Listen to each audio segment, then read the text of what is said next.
ప్రియమైన జేహోజీర్లోని spiritual prayer team members అందరికీ నా హృదయపూర్వక వందనాలండి. ఇది నిన్నకి ఏర్పాటు చేయబడిన వాక్య భాగము మత్తయి సువార్త 10:28 చదువుదాము. దయచేసి వాక్యంలోకి వెళ్దాం.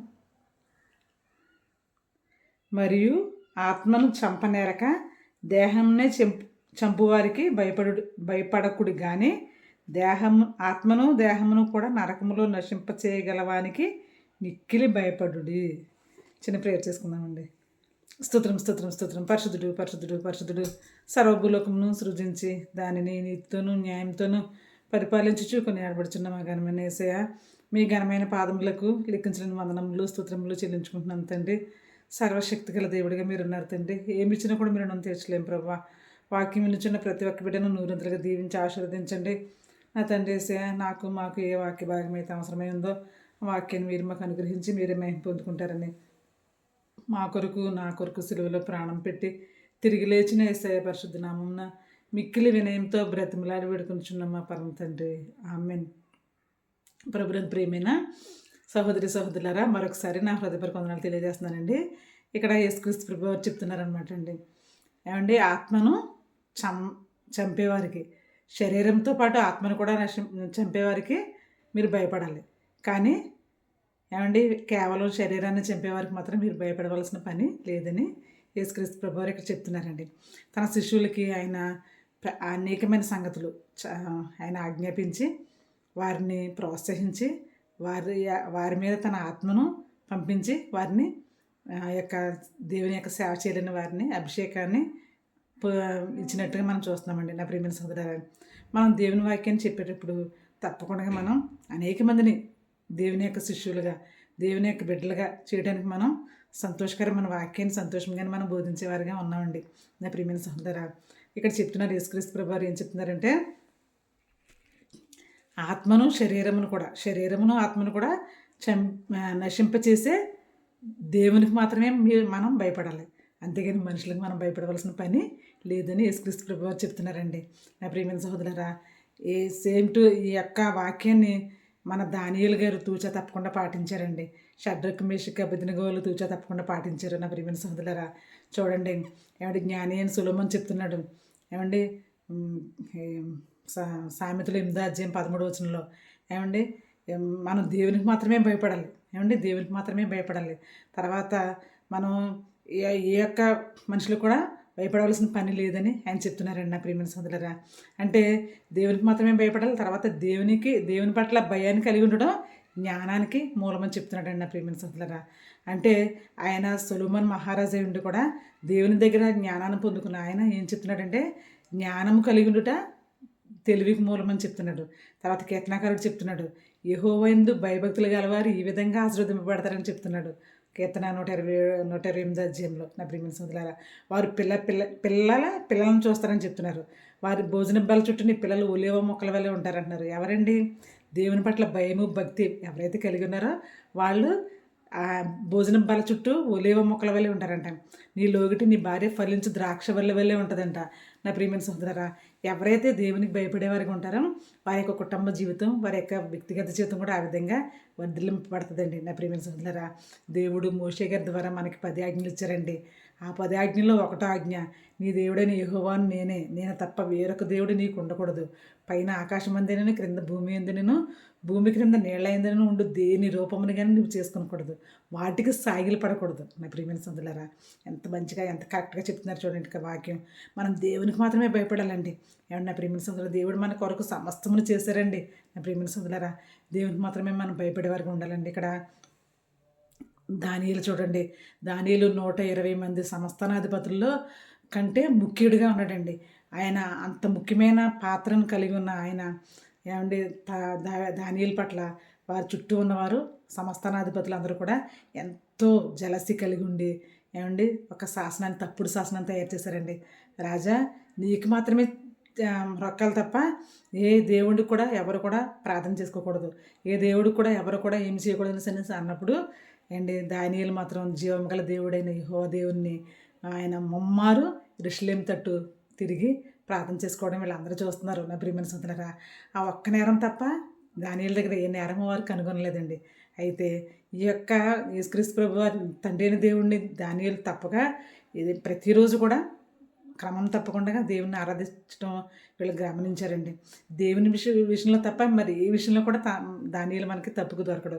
కేవలం దేవుణ్ణి ముమ్మారు ప్రార్థన చేసుకునే దానియేలు మనం ఈ యొక్క నెపం చూపించి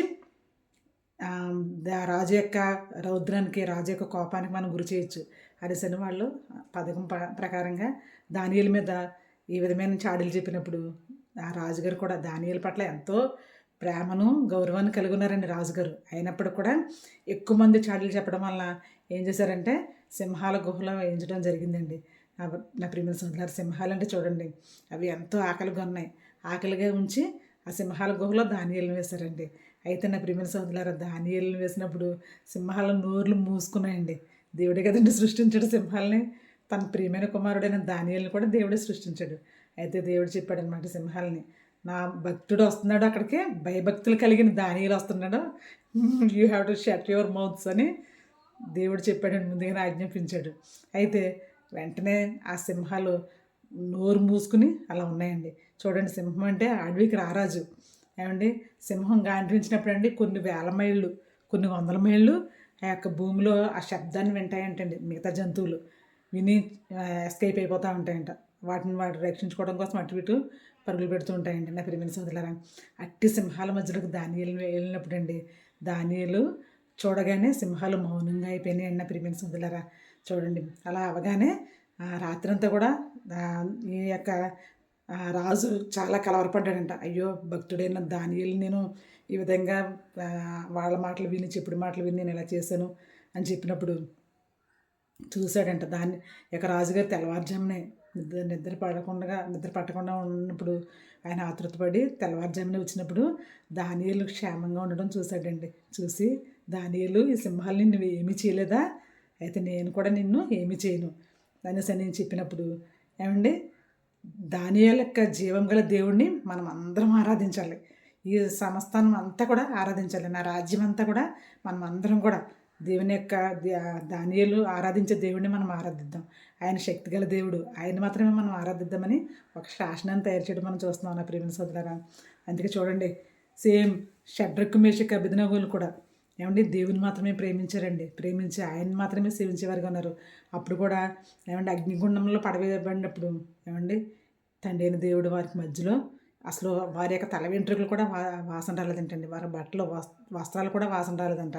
అంటే నా ప్రియమైన సోదరులారా, దేవుడు అంత శక్తిగల దేవుడు. తన బిడ్డల పట్ల అంత ప్రేమను, ఆప్యాయతను, గౌరవాన్ని కలిగి ఉండే దేవుడు అండి. మనల్ని ఎంతగానో హెచ్చించే దేవుడు నా ప్రియమైన సోదరులారా. అందుకే ఆయన ఒకటో ఆజ్ఞగా పొందుపరిచారండి, నీ దేవుడైన యెహోవాను నేను తప్ప వేరొక దేవుడు నీకు ఉండకూడదు. పైన ఆకాశం అందినను, క్రింద భూమి అందినను, భూమి క్రింద నీళ్ళ అందినను ఉండి దేని రూపమును కానీ నీ విగ్రహమును కానీ నువ్వు చేసుకునకూడదు. వాటికి సాగిల పడకూడదు, వాటిని పూజింపకూడదు. ఏమండి, దానికి అర్థం ఏంటంటే మనం దేవుని ప్రేమించి ఆయన్ని మాత్రమే గౌరవించేవారుగా, ఆయన్ని మాత్రమే ఆరాధించేవారుగా ఉండాలని ఈ యొక్క ఒకటో ఆజ్ఞ యొక్క సారాంశం అండి. దేవుని మాత్రమే గౌరవించాలని, దేవుని మాత్రమే భయపడాలని, దేవునికి మాత్రమే భయపడాలని. అందుకే యేసుక్రీస్తు ప్రభువు వారు చెప్తున్నారు, ఆత్మను కూడా చంపువానికి భయపడాలి. అందుకే దేవునికి మనం ఎప్పుడైతే భయపడ్డామో ఎదటి వారికి మనం ఏ హాని చేయమండి, ఎదటి వారికి మనం ఏ కీడు చేయము. నా ప్రియమైన సోదరులారా, ఎదటి వారి పట్ల ఎంతో ప్రేమను, గౌరవాన్ని కలిగి ఉంటాం. నా ప్రియమైన సోదరు, దేవుడు మనకి ఈ 10 ఆజ్ఞలు ఇచ్చి, ఈ 10 ఆజ్ఞలను కవర్ చేయడానికి ఒక యేసుక్రీస్తు ప్రభువు వారు ఏం చెప్పారంటే, క్రొత్త నిబంధనలో ఒకరి పట్ల ఒకరు ప్రేమ కలిగి ఉండడం, నిన్ను వలె నేను పొరుగు వారిని ప్రేమించుటయే ఆజ్ఞ అని చెప్పారండి. ఎప్పుడైతే మన పొరుగువారిని, మన చుట్టుపక్కల వారిని, మన యొక్క స్నేహితులను, మన యొక్క కొలీగ్స్ మనం ప్రేమిస్తామో అప్పుడు వారికి ఏ హాని మనం తలపెట్టేవారిగా ఉండమండి. అప్పుడు శాంతి, సమాధానం దేవుడు మనకు అనుగ్రహించేవారిగా ఉన్నారు.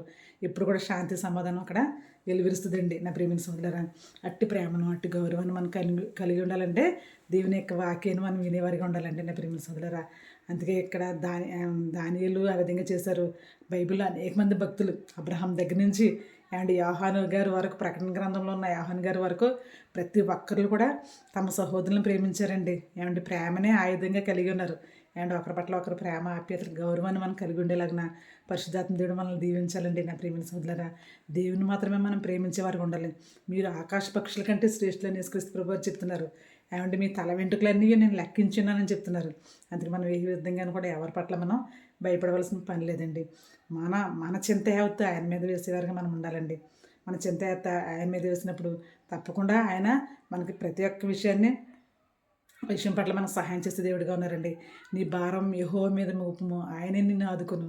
ప్రియమైన సోదరులారా, ఏమండి కొండలు దావీదు మహారాజు గారు చెప్తున్నారు, కొండలు తట్టు కన్నులు వచ్చిన నాకు సహాయం ఎక్కడి నుండి వచ్చును.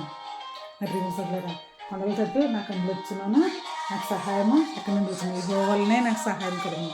అంటే దేవుని వల్లనే మనకు సహాయం కలుగుతుంది కనుక ఎప్పుడు కూడా మనం దేవుని పట్లే భయమును భక్తిని కలిగి ఉండేలాగిన పరిశుద్ధాత్మ దేవుడు మనల్ని దీవించాలండి. నా ప్రియమైన దీవిస్తారండి.